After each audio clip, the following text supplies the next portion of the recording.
cela ressemble à un chantier, mais derrière ces murs se cache en fait un temple protestant illégal. Le pasteur Mahmoud Yaou est poursuivi en justice avec 3 autres chrétiens pour avoir ouvert un lieu de culte sans autorisation.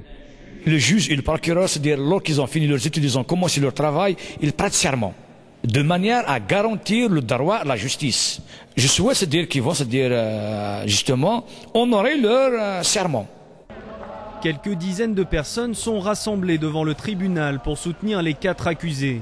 Le procureur a requis la peine minimum prévue par la loi, soit 1 an de prison ferme.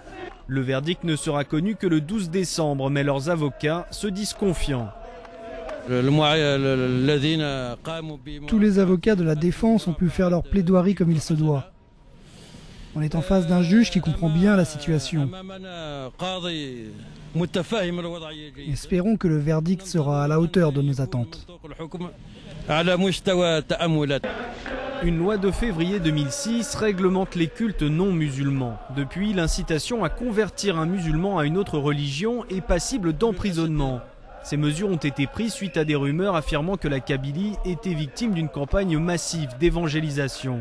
Certains responsables religieux se veulent tout de même optimistes. Ils voient là une mise à l'épreuve salutaire. Une fois de plus, ça fait avancer les choses pour la cause qu'on représente, c'est-à-dire que les chrétiens sont pas très bien reconnus pour l'instant.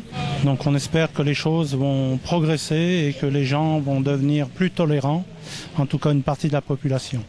Les procès pour atteinte aux préceptes de l'islam se sont multipliés ces dernières années. Ils visent le plus souvent des convertis au christianisme. Mais jusqu'à maintenant, la relaxe reste la règle et le Premier ministre algérien a récemment déclaré devant l'Assemblée nationale que la liberté de culte serait toujours garantie dans le pays.